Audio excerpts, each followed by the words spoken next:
सबसे पहले मासार देखो मेरा साथ नमन। बात करें अपन रसायन विज्ञान की। रसायन विज्ञान में अपन ने यहाँ पर कुछ टॉपिक यहाँ पर देखे, जैसे पीरियोडिक टेबल अपन ने देख ली, तत्वों के बारे में अपन ने अध्ययन कर लिया।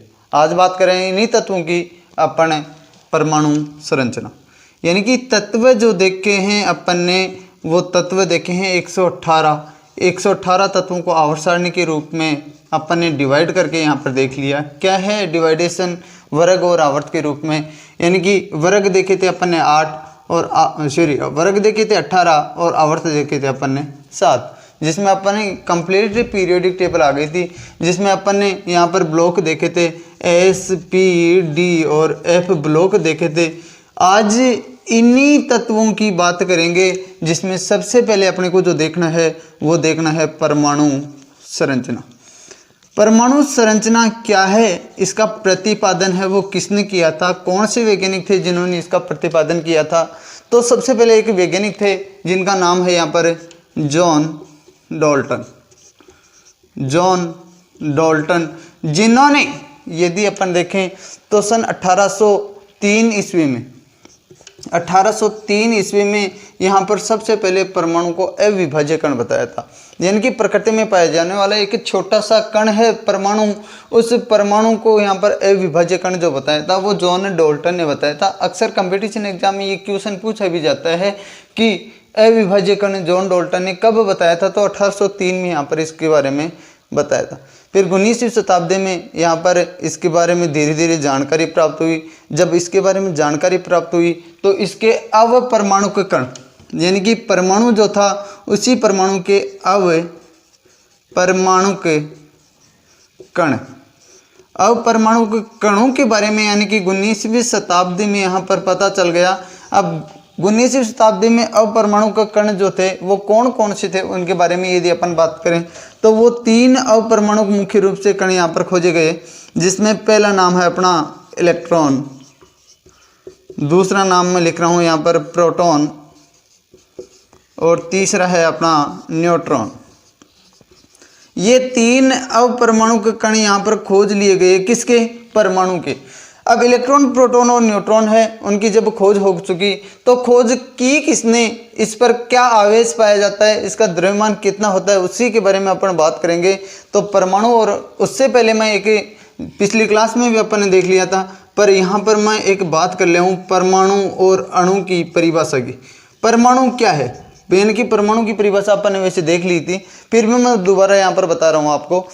यानी कि प्रकृति में पाए जाने वाला सबसे सूक्ष्मतम कण, यानी कि छोटे से छोटा कण, जो किसी भी रासायनिक अभिक्रिया में यहाँ पर भाग ले सकता है और स्वतंत्र नहीं रहता, यानी कि स्वतंत्र नहीं रहता, लेकिन रासायनिक अभिक्रियाओं में भाग ले सकता है। क्या कहलाता है, अपना परमाणु कहलाता है। याद कर लेना, छोटी क्लास में और कंपटीशन एग्जाम में पूछ ले कि प्रकृति में पाया जाने वाला वह छोटे से छोटा कण जो स्वतंत्र नहीं रहता और रासायनिक अभिक्रियाओं में भाग ले सकता है, क्या कहलाता है, तो यहाँ पर परमाणु कहलाता है। दूसरी बात करें अपन अणु की, जस्ट इसी की विपरीत परिभाषा होगी कि प्रकृति में पाया जाने वाला वह छोटे से छोटा कण जो स्वतंत्र रह सकता है, स्वतंत्र रह सकता है और रासायनिक अभिक्रियाओं में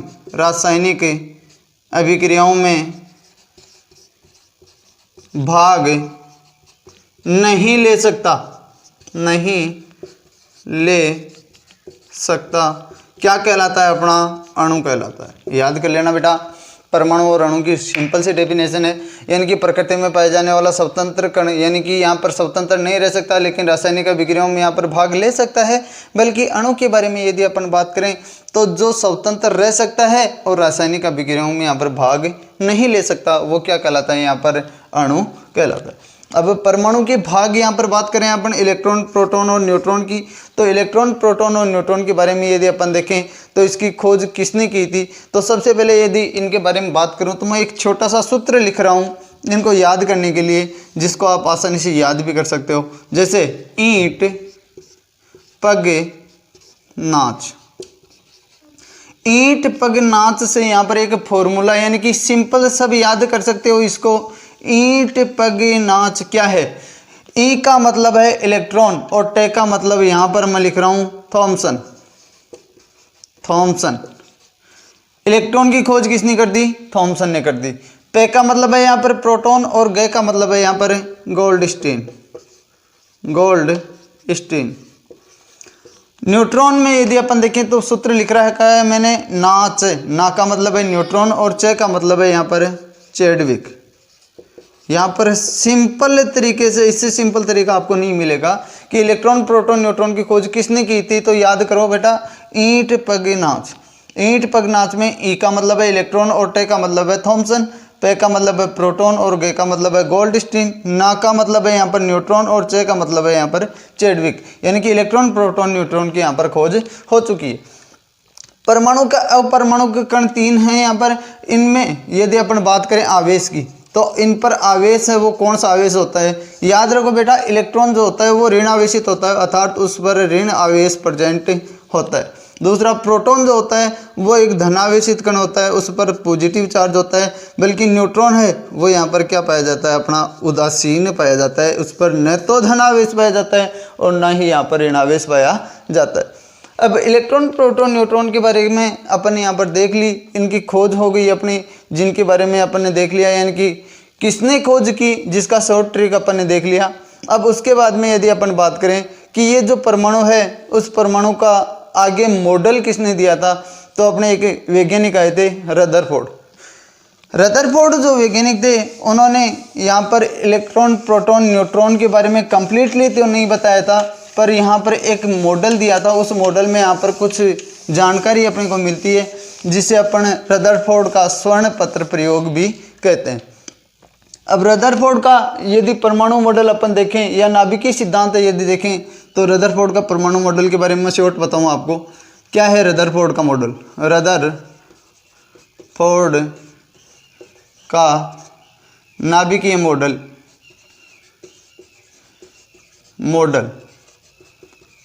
रदरफोर्ड का नाभिकीय मॉडल जो है उस टाइम में, यानी कि अपने जो थॉमसन थे उन्होंने यहाँ पर इसको तरबूज मॉडल या प्लम पुडिंग मॉडल भी कहा था। यानी कि एक चीज़ मैं बताऊँ आपको कि एक क्वेश्चन कंपटीशन एग्जाम में यहाँ पर अक्सर पूछा जाता है कि थॉमसन के परमाणु मॉडल का दूसरा नाम क्या है। तो थॉमसन का जो परमाणु मॉडल था उससे थॉमसन का परमाणु मॉडल प्लम पुडिंग मॉडल या तरबूज मॉडल भी कहते हैं। तरबूज मॉडल भी कहते हैं। क्यों कहते हैं इसके बारे में आप छोटी क्लासों में अक्सर देख चुके हो, क्योंकि यहाँ पर परमाणु जो होता है उसकी आकृति गोल होती है और उसमें धनावेशित कण और ऋणावेशित कण है समान मात्रा में यहाँ पर बिखरे हुए बताए जाते हैं। पर उसके बारे में पूर्णतया जो जानकारी है वो आगे अपन यहाँ पर रदरफोर्ड के परमाणु मॉडल में यहाँ पर देखेंगे कि किस प्रकार यहाँ पर ये धनावेशित और ऋणावेशित कण यहाँ पर पाए जाते हैं। तो उसको यानी कि उसमें कुछ कमियां थी, उन कमियों को दूर करने के लिए यहाँ पर रदरफोर्ड आ गए। रदरफोर्ड ने यहाँ पर क्या बताया कि ये परमाणु जो होता है उस परमाणु में अपरमाणुक जो कण होते हैं वो अलग अलग जगह स्थित होते हैं, जिसमें रदरफोर्ड ने यहाँ पर ये मॉडल जो दिया था वो सन 1911 में यहाँ पर दिया था और इसे रदरफोर्ड का प्रकीर्णन प्रयोग के नाम से भी यहाँ पर पुकारा जाता है। यानी कि रदरफोर्ड का नाभिकीय मॉडल जो था वो 1911 में यहाँ पर दिया गया था, जिसे रदरफोर्ड का प्रकीर्णन मॉडल के नाम से भी इसे पुकारा जाता है। अक्सर याद रखना कि रदरफोर्ड के नाभिकीय मॉडल का दूसरा नाम क्या है और कब दिया गया, तो 1911 में दिया गया था और उसका दूसरा नाम है यहाँ पर प्रकीर्णन मॉडल। अब इसमें कुछ सिद्धांत यानी कि इसकी मुख्य बातें यदि मैं आपको बताऊं कि इसमें बताया गया था कि परमाणु के इलेक्ट्रॉनों से घिरे हुए केंद्र में प्रोटॉन का एक छोटा सा किंतु भारी यहाँ पर क्या पाया जाता है? नाभिक। यानी कि रदरफोर्ड ने यहाँ पर ये बता दिया कि ये परमाणु जो होता है वो गोल आकृति में होता है, पर यहाँ पर एक धनावेशित कण जो होता है वो नाभिक के रूप में यानी कि बीच में यहाँ पर स्थित होता है। वो कहाँ पर स्थित होता है? यहाँ पर नाभिक में, यानी कि बीच केंद्र में स्थित यहाँ पर बताया था। दूसरी बात उन्होंने बताई थी कि इसका अधिकांश भाग यानी कि ये जो परमाणु है इसका बाहरी भाग यानी कि नाभिक के बाहर जो भाग होता है वो अधिकांश भाग है वो क्या होता है? यहाँ पर रिक्त होता है। इसकी आकृति यदि देखी जाए तो नाभिक जो होता है वो गोलीय होता है और इसकी आकृति भी यहाँ पर क्या होती है, गोलीय होती है। इसके आकार की तुलना में यानी कि नाभिक का आकार यदि देखा जाए तो नाभिक का आकार अत्यंत छोटा होता है, यानी कि परमाणु का आकार जो होता है वो नाभिक के आकार की तुलना में यहाँ पर बड़ा होता है, नाभिक का आकार यहाँ पर बहुत ही छोटा होता है। यदि मैं बात करूँ कोई कंपटीशन एग्जाम की तो यहाँ पर आगे खोज भी हो चुकी थी कि परमाणु का नाभिक जो होता है उसका यहाँ पर त्रिज्या जो होती है वो कितनी होती है। तो नाभिक की त्रिज्या यदि देखी जाए तो 10⁻⁻15 मीटर के बराबर होती है, बल्कि परमाणु की त्रिज्या यानी कि परमाणु पूरा जो है उस परमाणु की पूरी त्रिज्या यदि देखी जाए इस सेंटर से यहाँ तक की त्रिज्या यदि देखी जाए तो वो होती है यहाँ पर 10⁻10 मीटर के बराबर यहाँ पर पाई जाती है। ये परमाणु की त्रिज्या होगी। उस त्रिज्या के बाद में यदि अपन बात करें तो धीरे धीरे इन परमाणुओं के बारे में और भी खोज होती रही। वो परमाणु की खोज है वो किस प्रकार यहाँ पर हुई, या इसमें प्रोटॉन यानी कि प्रोटॉन के बारे में तो अपने को पता चल गया कि प्रोटॉन कहाँ पर प्रेजेंट होता है। प्रोटॉन के अलावा इसमें 2 कण और थे अपने, एक तो न्यूट्रॉन और एक यहाँ पर इलेक्ट्रॉन। न्यूट्रॉन और इलेक्ट्रॉन के बारे में किसने बताया था, किस प्रकार यहाँ पर पता लगा था। तो रदरफोर्ड के परमाणु मॉडल में फिर कुछ कमियां रह गई, उन कमियों को दूर करने के लिए यहाँ पर और वैज्ञानिक आए।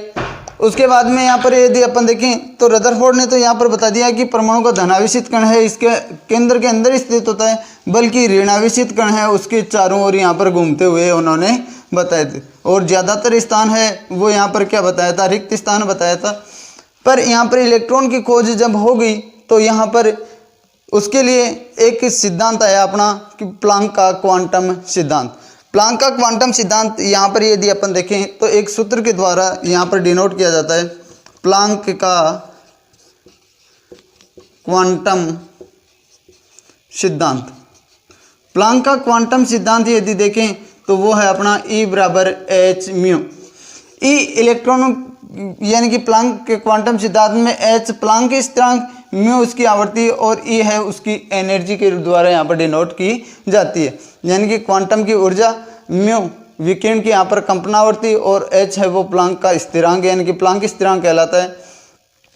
फिर उसके बाद में यदि अपन बात करें तो वो आता है अपना बोर का परमाणु मॉडल। अब बोर का परमाणु मॉडल यदि अपन देखें तो रदरफोर्ड के नाभिक के मॉडल के बाद में यहाँ पर अपना मॉडल आ गया बोर का परमाणु मॉडल। बोर के परमाणु मॉडल में यदि अपन देखें तो इसी मॉडल को यहाँ पर आगे और वर्गीकृत कर दिया गया और उसमें क्या बताया गया कि नाभिक के चारों ओर चक्कर लगाने वाले इलेक्ट्रॉन जो होते हैं वो अनिश्चित कक्षाओं में यहाँ पर परिभ्रमण नहीं करते हैं। यानी कि कहने का मतलब ये जो परमाणु है, परमाणु की आकृति इस प्रकार की है। यहाँ पर रदरफोर्ड ने धनावेशित कण को नाभिक के अंदर बता दिया, इलेक्ट्रॉनों को उसको चारों ओर यहाँ पर चक्कर लगाते हुए बताया।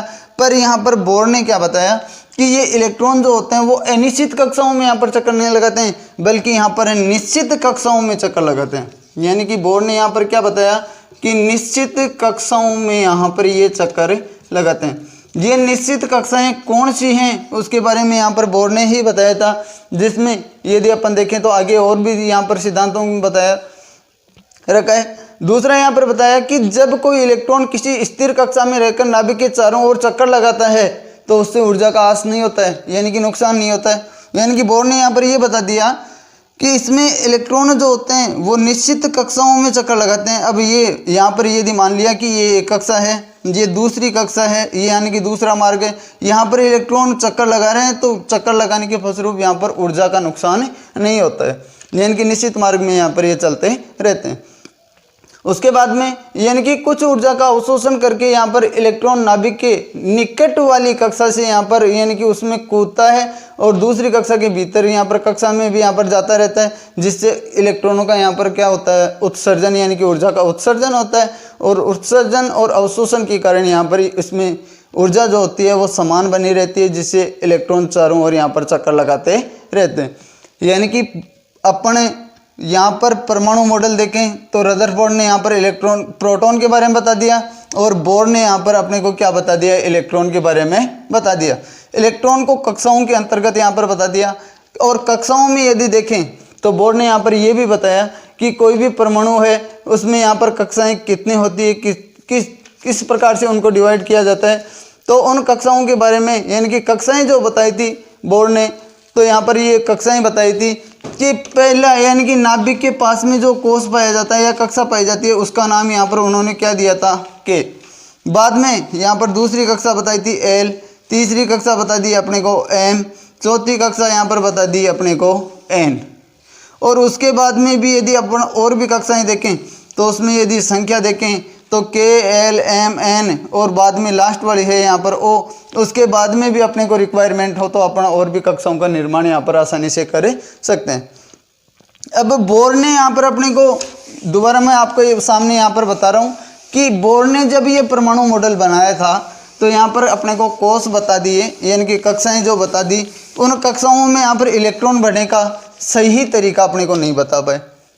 जब बोर यहाँ पर यानी कि ये नाभिक में प्रोटॉन, ये कोष, पहला कोष, ये दूसरा कोष, ये तीसरा कोष, ये चौथा कोष, ये पांचवा कोष, जिनको क्रमशः अपन यहाँ पर नाम दे सकते हैं के, दूसरा एल, तीसरा एम, चौथा यदि देखें तो एन, पांचवा यदि देखें तो ओ। ये इनको क्रम संख्या 1, 2, 3, 4 और 5 के द्वारा भी यहाँ पर अपन डिनोट कर सकते हैं। बोर ने यहाँ पर ये कक्षाएं बता दी, इलेक्ट्रॉनों का मार्ग बता दिया कि निश्चित मार्ग में यहाँ पर ये चक्कर लगाते रहते हैं, पर यहाँ पर ये नहीं बता पाए कि कौन से कोष में कितने इलेक्ट्रॉन यहाँ पर होते हैं। तो उसके लिए यहाँ पर ये बताने के लिए एक दूसरे वैज्ञानिक और आ गए जिनका नाम था यहाँ पर ब्यूरी। यानी कि बोर ने यहाँ पर कोष बताए और दूसरे वैज्ञानिक आ गए कौन, अपने ब्यूरी। तो ब्यूरी ने यहाँ पर इन कोषों में इलेक्ट्रॉन भरने के लिए एक फॉर्मूला दिया था, वो फॉर्मूला था अपना 2n²। ये 2n² जो फॉर्मूला था उसी के अकॉर्डिंग यहाँ पर अपन कोषों में इलेक्ट्रॉन भरेंगे। वो कौन कौन से कोष हैं, जिसमें सर्वप्रथम कोष आता है के, दूसरा एल, तीसरा एन, चौथा एन, पांचवा ओ। इस प्रकार यहाँ पर ये कोषों में अपन ने बोर और ब्यूरी की अवधारणा यहाँ पर देख ली। यानी कि बोर ने यहाँ पर अपने को कोष बता दिए, कोषों की संख्या बता दी या नंबर बता दिए के एल एम एन ओ। यहाँ पर ब्यूरी जब आ गए थे, ब्यूरी ने यहाँ पर अपने को एक फॉर्मूला बता दिया कि कोषों में यहाँ पर इलेक्ट्रॉन है वो किस प्रकार फुली फिल्ड किए जाते हैं या भरे जाते हैं, जिसका सूत्र था अपना 2n²। 2n² सूत्र के अकॉर्डिंग कि कौन से कोष में यानी कि के कोष में अधिकतम कितने इलेक्ट्रॉन भरे जा सकते हैं, तो सूत्र है अपना पास 2n²। इसमें n का मान यदि माना जाए तो पहले कोष के लिए यानी कि के कोष के लिए n का मान कितना लेंगे अपन 1, तो उसके अकॉर्डिंग यहाँ पर कितने भरे जा सकते हैं कि 2 गुणा 1 का होल स्क्वायर। 1 का होल स्क्वायर यदि देखा जाए तो 1 ही होता है और 1 को यदि 2 से मल्टीप्लाई करेंगे तो अधिकतम कितने इलेक्ट्रॉन भरे जा सकते हैं। यहाँ पर पहले कोष में केवल और केवल 2 इलेक्ट्रॉन यहाँ पर भरे जा सकते हैं, कम से कम 1 और अधिकतम यहाँ पर कितने 2। बात करें अपन एल कोष की तो एल कोष में भी 2n² फॉर्मूले के अकॉर्डिंग यहाँ पर कितने इलेक्ट्रॉन भरे जा सकते हैं 2n²। एल में यदि n का मान लेंगे तो यहाँ पर मैंने शो कर रखा है कितना है यहाँ पर 2, तो 2 गुणा 2 का होल स्क्वायर। 2 का होल स्क्वायर यदि देखें तो अपन 4 और 4 को यदि 2 से मल्टीप्लाई करें अपन तो कितना आता है यहाँ पर 8। तो याद रखो बेटा कि एल कोष में यहाँ पर कम से कम 1 और अधिकतम कितने इलेक्ट्रॉन भरे जा सकते हैं, 8 इलेक्ट्रॉन यहाँ पर भरे जा सकते हैं। बात करें अपन एम कोष की तो एम कोष में यहाँ पर इलेक्ट्रॉन कितने भरे जा सकते हैं 2n² सूत्र के अकॉर्डिंग। एन का मान यदि लेंगे तो वो 3 होगा, तो 2 गुणा 3 का होल स्क्वायर और 3 का होल स्क्वायर वो कितना होता है 9। 9 को 2 से मल्टीप्लाई करेंगे तो कितना होगा 9 दूना 18। तो एम कोष जो है उसमें कम से कम 1 अधिकतम यदि देखे जाएं तो यहाँ पर 8 अष्टक पूर्ण करने के लिए या 18 इलेक्ट्रॉन यहाँ पर भरे जाते हैं। चलो एम कोष हो गया। एन कोष में आ जाओ। एन कोष में यदि देखें तो 2n² सूत्र के अनुसार 2n² 2 गुणा 4 का होल स्क्वायर। 4 का होल स्क्वायर यदि देखा जाए तो 4 चौक 16 और 16 को यदि 2 से मल्टीप्लाई करें तो कितने इलेक्ट्रॉन 32 इलेक्ट्रॉन। अर्थात कम से कम 1 और अधिकतम 8, 18 या 32 इलेक्ट्रॉन एन उपकोष में यहाँ पर यानी कि अपन फुली फिल्ड कर सकते हैं। बात करें अपन ओ कोष की तो ओ कोष में 2n² सूत्र के अकॉर्डिंग n का मान होगा इसमें कितना 5, तो 2 गुणा 5 का होल स्क्वायर बराबर यानी 5 का होल स्क्वायर 25 और 25 को 2 से मल्टीप्लाई करेंगे तो कितने इलेक्ट्रॉन 50। अर्थात कम से कम 1 इलेक्ट्रॉन अधिकतम 8, 18, 32 या 50 इलेक्ट्रॉन यहाँ पर अपन फुली फिल्ड कर सकते हैं यानी कि भर सकते हैं। और वो भी किसके अकॉर्डिंग अष्टक पूर्ण करते हुए, अष्टक पूर्ण करते हुए। यहाँ पर ये नियम है बहुत ही इम्पोर्टेंट है, वो अपने आगे भी काम में आएगा, जिससे अपन यहाँ पर किसकी क्या ज्ञात करेंगे, संयोजकता।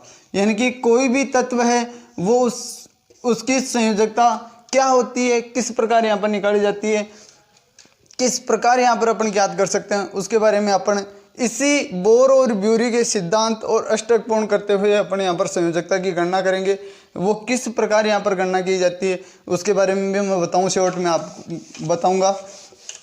यहाँ पर बोर और ब्यूरी की अवधारणा के बाद में यदि अपन बात करें तो यहाँ पर परमाणु सिद्धांत जो देख रहे हैं या परमाणु की संरचना देख रहे हैं, उसमें अपना अगला आता है अपना उपकोष। उपकोषों के बारे में यदि अपन बात करें तो उपकोषों से अपन यहाँ पर यानी कि इसमें बोर ब्यूरी की अवधारणा के अनुसार तो अपन ने संयोजकता यहाँ पर निकाल ली, और बोर ब्यूरी के बाद में यहाँ पर यदि अपन दूसरा सिद्धांत देखें तो उपकोष देख रहे हैं। उपकोष, उपकोष यदि देखे जाएं तो वो 4 प्रकार के हैं, एस, पी, डी और एफ, जिसको अपने यहाँ पर आवर्त सारणी में यहाँ पर 4 भागों में यहाँ पर डिवाइड कर रखा है, एस, पी, डी और एफ। एस उपकोष में यदि देखें तो पहला और दूसरा वर्ग, इसमें 13 से लेकर 18 तक वर्ग, इसमें 3 से लेकर 12 तक वर्ग, और इसमें लेंथेनाइड और एक्टिनाइड श्रेणी जो आती है वो तत्व इसके अंतर्गत यहाँ पर आते हैं। अब एस उपकोष की यदि अपन संरचना देखें तो संरचना यहाँ पर गोल होती है, उसमें कम से कम 1 और अधिकतम यहाँ पर 2 इलेक्ट्रॉन भरे जा सकते हैं। पी कोष देखें तो वो 3 प्रकार के होते हैं, वो 3 प्रकार के कौन कौन से हैं, पी एक्स, पी वाई और पी जेड। यहाँ पर यदि इनकी आकृति देखें तो वो डमलाकार यहाँ पर आकृति होती है इस प्रकार की, यानी कि पी एक्स को इस प्रकार से, पी वाई को यदि देखें तो पी वाई को यहाँ पर इस प्रकार से अपन डिनोट कर सकते हैं, ये पी वाई वाला हो गया, ये पी एक्स का हो गया, और पी जेड को यदि देखें तो पी जेड को इस प्रकार से अपन यहाँ पर डिनोट कर सकते हैं। ये तीनों की संरचनाएं और इनके तीनों के कोष, एस का तो 1 कोष हो गया, पी के यदि अपन देखें तो 3 कोष यहाँ पर डिनोट किए जाते हैं, इसमें इलेक्ट्रॉन भरे जाते हैं वो अलग तरीके से, यानी कि हाफ एरो के द्वारा इनमें इलेक्ट्रॉन भरे जाते हैं। पहले सभी में 1-1 इलेक्ट्रॉन और बाद में यहाँ पर दूसरी बार 2-2 इलेक्ट्रॉन यहाँ पर भरे जाते हैं। उनके बारे में अपन आगे भी बात करते रहेंगे। यहाँ पर बात करें एस, पी और डी की, तो डी में यहाँ पर 5 प्रकार की संरचनाएँ होती हैं, जिसमें एक तो होती है डी एक्स वाई, दूसरी डी वाई जेड, तीसरी डी एक्स जेड, चौथी है यहाँ पर D X square minus Y square, और 5वीं यदि देखी जाए तो डी जेड स्क्वायर। ये 5 संरचनाएं हैं। इन 5 संरचनाओं में यदि अपन कोष देखें तो संरचनाएं तो इसी प्रकार से होंगी अपनी, पर यहाँ पर कोष यदि देखे जाए तो 5 कोष होंगे और 5 में इस प्रकार यहाँ पर इलेक्ट्रॉन भरे जाते हैं। पहले 1-1 इलेक्ट्रॉन अबोव सिद्धांत के अकॉर्डिंग, और उसके बाद में यहाँ पर दूसरे इलेक्ट्रॉन इस प्रकार यहाँ पर इसमें भरे जा सकते हैं। तो कम से कम इसमें 1 और अधिकतम 10 इलेक्ट्रॉन। पी में अपन, एस में अपन ने देखा कम से कम 1 और अधिकतम 2, पी में यदि देखें तो कम से कम 1 और अधिकतम यहाँ पर 6 इलेक्ट्रॉन, बल्कि एक और बच गया अपना एफ उपकोष। एफ उपकोष में यदि देखें तो 7 प्रकार की संरचनाएं होती हैं और उसमें कम से कम 1 और अधिकतम यहाँ पर 14 इलेक्ट्रॉन अपन फुली फिल्ड कर सकते हैं। ये उपकोष जो हैं, इन उपकोषों के अकॉर्डिंग अपन एक चीज़ की यहाँ पर गणना करेंगे, वो है अपना इलेक्ट्रॉनिक विन्यास। ये इलेक्ट्रॉनिक विन्यास है, किस प्रकार यहाँ पर ज्ञात किया जाता है वो भी अपन देखेंगे। आपबाहु सिद्धांत, इसी में आज देखते हैं अपन कि आपबाहु सिद्धांत क्या है। आपबाहु सिद्धांत के अंतर्गत यदि देखें तो आपबाहु ने यहाँ पर एक वैज्ञानिक थे, उन्होंने यहाँ पर इलेक्ट्रॉनों को भरने का क्रम बताया था, जिसमें सबसे पहले यदि इलेक्ट्रॉन भरे जाएँ तो 1s में, बाद में 2s में, बाद में 2p में, 3s में, 3p में, 3d में, 4s में, इस प्रकार इलेक्ट्रॉन भरे जाते हैं। पर यहाँ पर ये तरीका है वो यहाँ पर गलत माना जाता है। तो आपबाहु ने इसको कुछ यहाँ पर सरल तरीके से अपने को यहाँ पर बताया था कि किस प्रकार इलेक्ट्रॉनों को यहाँ पर भरा जाता है। उसमें यदि अपन देखें तो उसका एक क्रम है और उस क्रम से अपन आसानी से उसको याद भी कर सकते हैं। कैसे याद करेंगे, उसको याद करने के लिए मैं एक टेबल बनाऊं कि सबसे पहले इलेक्ट्रॉन 1s में, बाद में एक टेबल बनाओ 2s के बाद में 2p, बाद में 3s, 3p और 3d, बाद में यदि लिखें तो 4s, 4p, 4d, बाद में लिखें 5s, 5p, 5d और 5f, यानी कि 4s 4p 4d और 4f यहाँ पर लिख सकते हैं। 6s 6p 6d 6f 7s 7p 7d 8s 8p, इस प्रकार यहाँ पर इलेक्ट्रॉन यानी कि एक क्रम है अपना, और उस क्रम में यदि दाईं तरफ से यदि अपने इलेक्ट्रॉनों को यहाँ पर तीर मारें तो सबसे पहले जिसकी मौत हो रही है उसी में इलेक्ट्रॉन भरे जाते हैं। तो सबसे पहले इलेक्ट्रॉन भरे जाएंगे यहाँ पर 1s उपकोष में। इसको फिर रिटर्न घुमाना है अपने को, यानी कि इस प्रकार घुमाओ और फिर तीर मारो, जिसकी मौत हो रही है उसमें यहाँ पर इलेक्ट्रॉन भरे जाएंगे। तो 1s के बाद में इलेक्ट्रॉन भरे जाएंगे यहाँ पर 2s में। 2s के बाद में यदि अपन देखें तो फिर यहाँ पर इसको घुमाओ और फिर तीर मारो यहाँ पर, तो तीर यदि मारेंगे तो यहाँ पर मौत हो रही है 2p की, और 2p के बाद में यहाँ पर मौत हो रही है 3s की। तो 2p के बाद में यहाँ पर इलेक्ट्रॉन भरे जाएंगे, वो 3s में भरे जाते हैं। फिर यहाँ पर ये तीर इसी प्रकार रहेगा, उसमें इलेक्ट्रॉन जो भरे जाएंगे वो किस में भरे जाएंगे, 3s के बाद में 3p में, और 3p के बाद में इलेक्ट्रॉन भरे जाते हैं वो कौन से में, 4s में यहाँ पर भरे जाते हैं। 4s के बाद में इलेक्ट्रॉन यानी कि किस में भरे जाएंगे, देखो यहाँ पर 3d में, और 3d के बाद में यदि देखें तो 4p में, और 4p के बाद में यहाँ पर इलेक्ट्रॉन भरे जाते हैं 5s में। 5s के बाद में यदि इलेक्ट्रॉन देखें तो किस प्रकार यहाँ पर भरे जाते हैं, तो इसको सीधा यदि करेंगे तो 4d के बाद में यहाँ पर 5p, और 5p के बाद में इलेक्ट्रॉन भरे जाते हैं यहाँ पर 6s में। उसके बाद वाले यदि देखें तो बाद वाले ये आ रहे हैं, जिसमें सबसे पहला आ रहा है यहाँ पर 4f के बाद में यहाँ पर 5d के बाद में 6p के बाद में 7s। इस प्रकार यहाँ पर इलेक्ट्रॉन भरे जाते हैं। आगे भी अपन यहाँ पर जारी रख सकते हैं, यदि अपने को जितनी रिक्वायरमेंट हो उतने अपन यहाँ पर इलेक्ट्रॉन भर सकते हैं। जिसमें अपन ने देख लिया कि s में कम से कम 1 और अधिकतम 2, p में कम से कम 1 अधिकतम 6, d में कम से कम 1 अधिकतम 10, और f में कम से कम 1 और अधिकतम कितने इलेक्ट्रॉन यहाँ पर भर सकते हैं, 14 इलेक्ट्रॉन यहाँ पर अपन भर सकते हैं। उसके अकॉर्डिंग यहाँ पर अपन इलेक्ट्रॉन भर देंगे। और इसमें कुछ अपवाद हैं, उन अपवादों के बारे में अपन इनमें यानी कि थोड़ा बहुत अंतर जो पाया जाता है उन अंतरों के बारे में यहाँ पर अपन देखेंगे। पर उससे पहले मैं आपको कुछ 2-4 छोटी छोटी परिभाषा बताऊं, जिससे आप परमाणु यहाँ पर जो अपन बात करें परमाणु की संरचना, उस परमाणु की संरचना में यहाँ पर परमाणु संख्या की बात करें, यानी कि परमाणु संख्या क्या है।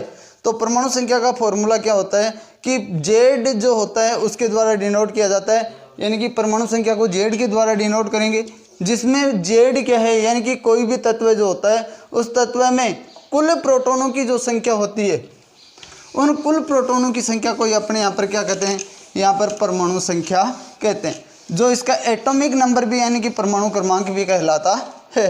सबसे पहला यहाँ पर हो गया Z, यानी कि परमाणु संख्या। परमाणु संख्या के बाद में यदि अपन बात करें तो दूसरा पॉइंट आ जाता है अपना द्रव्यमान संख्या। द्रव्यमान संख्या की यदि अपन बात करें कि द्रव्यमान संख्या किसे कहते हैं, तो यहाँ पर याद रखो कि कोई भी परमाणु जो होता है यानी कि द्रव्यमान संख्या क्या है, द्रव्यमान संख्या यानी कि कोई भी परमाणु जो होता है उसमें प्रोटॉन प्लस न्यूट्रॉन की संख्याओं का जो योग होता है वही क्या कहलाता है, यहाँ पर द्रव्यमान संख्या कहलाता है। और द्रव्यमान संख्या को यदि अपन देखें तो यहाँ पर किसके द्वारा डिनोट किया जाता है, वो A के द्वारा यहाँ पर इसको डिनोट किया जाता है, यानी कि कैपिटल A के द्वारा यहाँ पर इसको डिनोट किया जाता है। शॉर्ट रूप में इस प्रकार अपन यहाँ पर याद कर सकते हैं। द्रव्यमान संख्या के बाद में यदि अपन बात करें कि कोई भी परमाणु जो होता है उस परमाणु का निरूपण किस प्रकार यानी कि प्रतीक के रूप में निरूपण है वो किस प्रकार यहाँ पर किया जाता है, तो उसका एक एग्जाम्पल की बात करें यानी कि परमाणु निरूपण, यानी कि परमाणु प्रतीक का निरूपण, प्रतीक निरूपण किस प्रकार यहाँ पर किया जाता है। तो कोई भी परमाणु, जैसे बात करें अपन हाइड्रोजन की, हाइड्रोजन में यहाँ पर यदि सबसे पहले बात करें तो दो चीज़ की आवश्यकता होती है, एक तो परमाणु संख्या या परमाणु क्रमांक की। परमाणु संख्या या परमाणु क्रमांक को बाईं साइड में नीचे की तरफ यहाँ पर लिखा जाता है, जिसका परमाणु क्रमांक यानी कि प्रकृति में सबसे हल्का होने के कारण यहाँ पर इसका परमाणु क्रमांक कितना है, यहाँ पर 1। परमाणु संख्या जो होती है उसमें प्रोटॉन की संख्या के बराबर यहाँ पर मानी जाती है, अर्थात Z बराबर यहाँ पर क्या होगा, P, यानी कि प्रोटॉन और यहाँ पर परमाणु संख्या है इक्वल है, तो परमाणु संख्या 1 होगी। अब दूसरी इसमें द्रव्यमान संख्या की यदि बात करें तो द्रव्यमान संख्या जो होती है वो प्रोटॉन प्लस न्यूट्रॉन की संख्याओं का योग होता है। और प्रोटॉन इसमें यदि अपन बात करें तो हाइड्रोजन में यहाँ पर न्यूट्रॉन की संख्या है वो कितनी पाई जाती है, 0।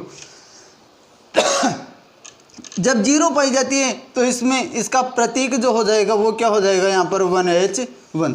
दूसरा एक एग्जाम्पल की बात करूँ मैं कार्बन की, कि कार्बन को प्रतीक के रूप में लिखो तो कार्बन को ओरिजिनल जो तरीका है प्रतीक में लिखने का वो होता है यहाँ पर C। पर C में एक तो बाईं तरफ नीचे की तरफ तो उसका लिखा जाता है परमाणु क्रमांक, और दाईं तरफ ऊपर की तरफ जो लिखा जाता है वो लिखा जाता है यहाँ पर परमाणु द्रव्यमान संख्या। द्रव्यमान संख्या यदि देखी जाए तो प्रोटॉन और न्यूट्रॉन की संख्या, इसमें प्रोटॉन भी यदि देखे जाए तो 6 और न्यूट्रॉन भी यहाँ पर कितने पाए जाते हैं, 6 और 6 यदि देखे जाए तो टोटल हो गए यहाँ पर 12। तो उसको द्रव्यमान संख्या को किसके द्वारा यानी कि 12 के द्वारा डिनोट करेंगे। और कार्बन का प्रतीक यहाँ पर ओरिजिनल जो प्रतीक होता है वो होता है 6C12। इस प्रकार यहाँ पर अपन लिख सकते हैं। अब उसके बाद में बोर-ब्यूरी की जो संरचना देखी, बोर-ब्यूरी ने अपन यहाँ पर अपने को ये बता दिया कि किस प्रकार यहाँ पर इलेक्ट्रॉन पाए जाते हैं, कितने इलेक्ट्रॉन कितने कौन से कोष में पाए जाते हैं, उसके बारे में अपन ने देख लिया। अब उसके बाद में यदि एक दो परिभाषा और देखें तो वो आती है अपने समस्थानिक की।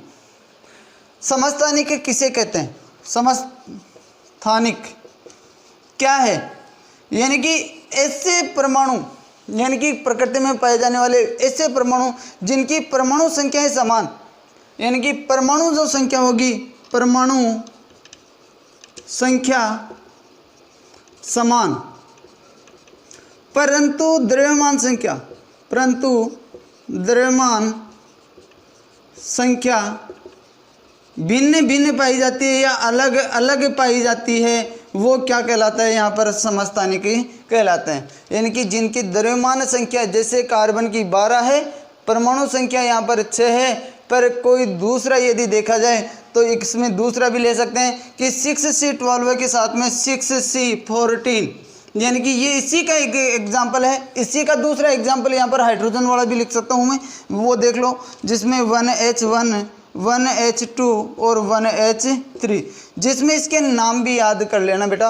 1H1 को यहाँ पर लिखा जाता है प्रोटियम, 1H2 को लिखा जाता है ड्यूटीरियम, 1H3 को लिखा जाता है ट्राइटियम।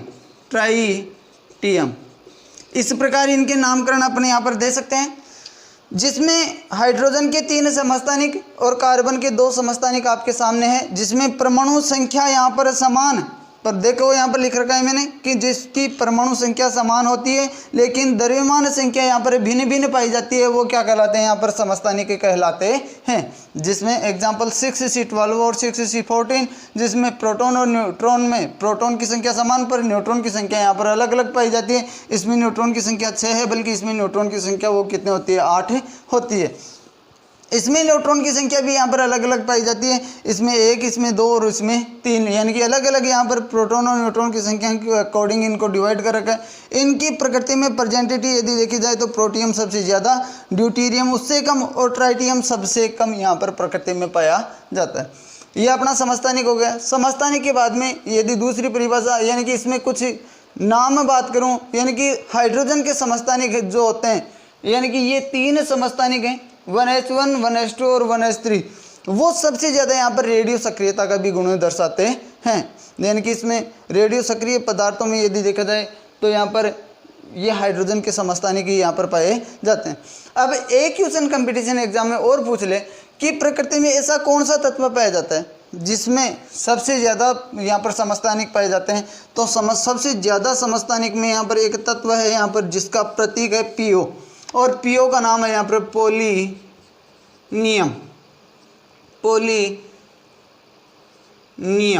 यानी कि पोलिनियम जो तत्व होता है उसमें उसके समस्थानिकों की संख्या प्रकृति में सबसे ज़्यादा पाई जाती है। याद रख लेना, समस्थानिकों में परमाणु संख्या समान बल्कि द्रव्यमान संख्या अलग अलग, और पोलिनियम के सबसे ज़्यादा समस्थानिक यहाँ पर प्रकृति में पाए जाते हैं। अब समस्थानिक के बाद में यदि बात करें समभारिक की, तो समभारिक की एग्जाम्पल इसके जस्ट विपरीत और परिभाषा भी इसी से थोड़ी सी अलग, यानी कि समभारिक इससे जस्ट विपरीत परिभाषा है इसकी, यानी कि ऐसे तत्व जिनका भार है, परमाणु भार, वो तो क्या पाया जाता है यहाँ पर समान, परंतु परमाणु क्रमांक यानी कि परमाणु क्रमांक क्या पाया जाता है यहाँ पर अलग अलग पाया जाता है, वो क्या कहलाते हैं यहाँ पर समभारिक कहलाते हैं। जिसमें एग्जाम्पल की बात यदि अपन करें तो एग्जाम्पल में यहाँ पर अपने बहुत ही सिंपल एग्जाम्पल दे रखे हैं, जिसमें पहला एग्जाम्पल यहाँ पर अपन बात करेंगे यहाँ पर क्लोरीन के, जिसमें क्लोरीन का समस्थानिक है वो कौन सा समस्थानिक पाया जाता है, उसकी परमाणु क्रमांक है वो क्या होता है और परमाणु भार क्या होता है।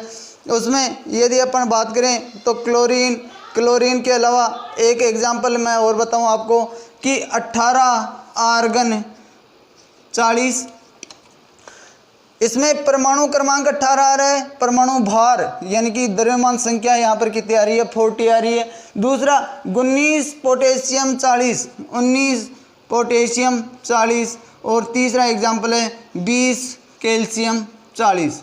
ये देखो यहाँ पर इनके परमाणु क्रमांक देखो तीनों के, एक के आ रहे हैं 18, एक के 19 और एक के 20, यानी कि परमाणु क्रमांक अलग अलग है यहाँ पर 18, 19 और 20, पर परमाणु भार यानी कि भार समान यहाँ पर पाया जाता है, इसका भी 40, इसका भी 40 और इसका भी 40।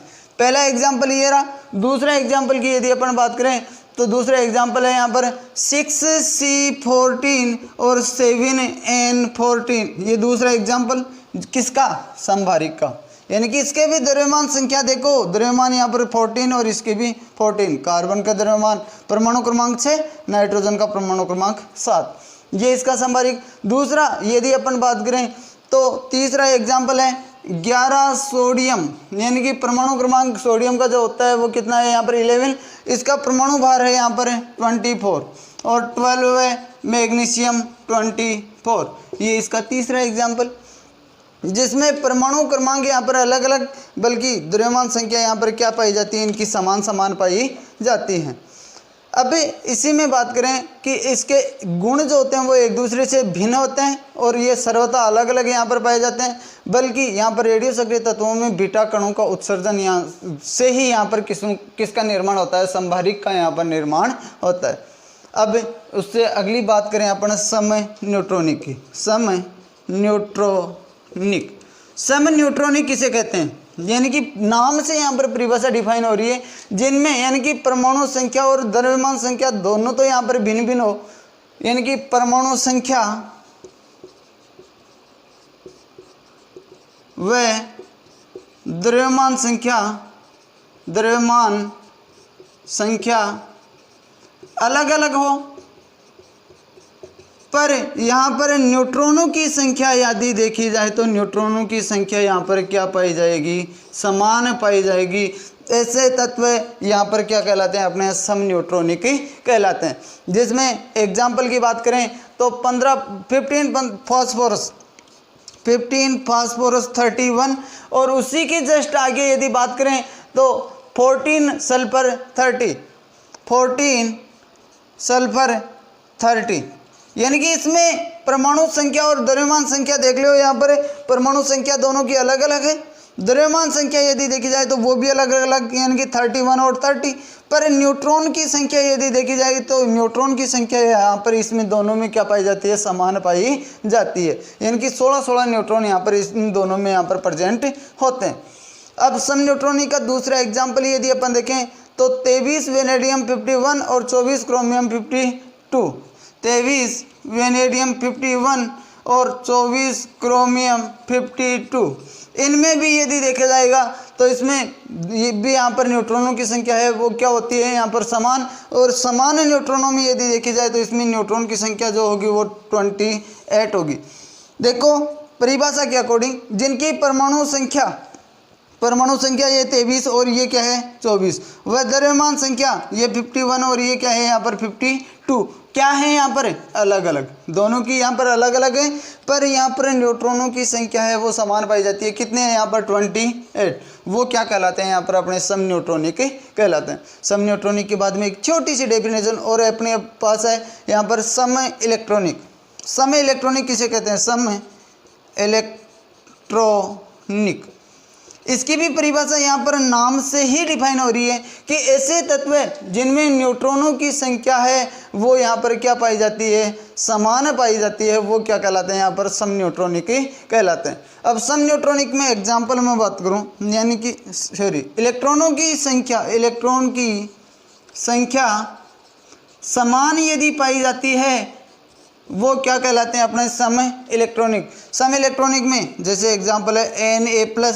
दूसरा यदि देखी जाए तो नियोन, और अलग यदि देखी जाए तो नियोन के अलावा यहाँ पर यदि अपन देखेंगे तो मैग्नीशियम 2+, Mg2+, फ्लोरीन F-। यहाँ पर ये एग्जाम्पल देखो, इसके बारे में मैं आपको डिफाइन करके बताऊं कि इसमें इलेक्ट्रॉनों की संख्या है वो समान किस प्रकार है। यहाँ पर जिसके ऊपर वाले एग्जाम्पल आपने देख लिए, परिभाषाएं आपने देख ली, उसके एग्जाम्पलों के साथ में सम इलेक्ट्रॉनिक के एग्जाम्पल की बात करें, सोडियम का परमाणु क्रमांक यदि देखा जाए तो 11, नियोन का एग्जाम्पल यदि देखें तो उसका परमाणु क्रमांक 10, मैग्नीशियम का परमाणु क्रमांक यदि देखा जाए तो 12 है, और फ्लोरीन का एग्जाम्पल यदि देखा जाए तो वो 9 है।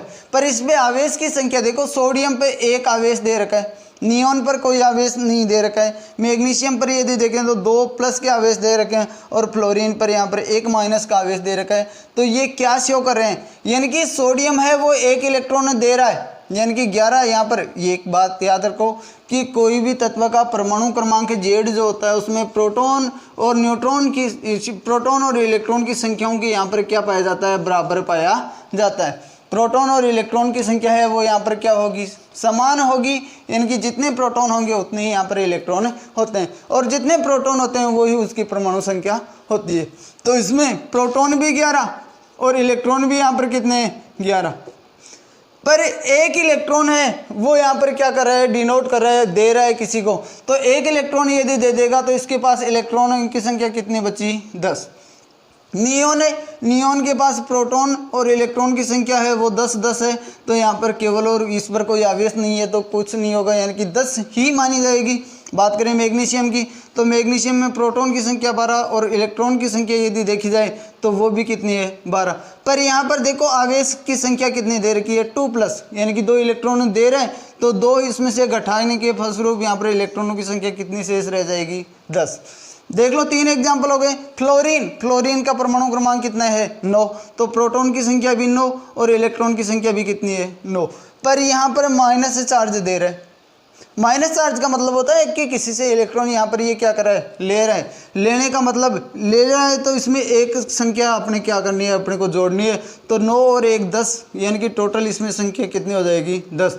तो यहाँ पर देखो चारों में इलेक्ट्रॉनों की संख्या समान है, अर्थात जिनमें इलेक्ट्रॉनों की संख्या समान होती है वही क्या कहलाते हैं, अपने सम इलेक्ट्रॉनिक तत्व कहलाते हैं। आज अपन यहाँ पर सम इलेक्ट्रॉनिक, सम न्यूट्रॉनिक, इनकी परिभाषाएं देखी। आगे की क्लास में यहाँ पर अपन बात करेंगे, यानी कि एक तो मुख्य रूप से यहाँ पर संयोजकता क्या है, और दूसरी बात करेंगे अपन इलेक्ट्रॉनिक विन्यास, जिनका सिंप्लीफिकेशन कितने आसान तरीके से और सिंपल लैंग्वेज में अगली क्लास के लिए यदि आप इंतज़ार कर सको तो उसमें ये मिल जाएंगे। संयोजकता किस प्रकार डिफाइन की जाती है और इलेक्ट्रॉनिक विन्यास किस प्रकार निकाला जाता है। आज के लिए बस इतना ही।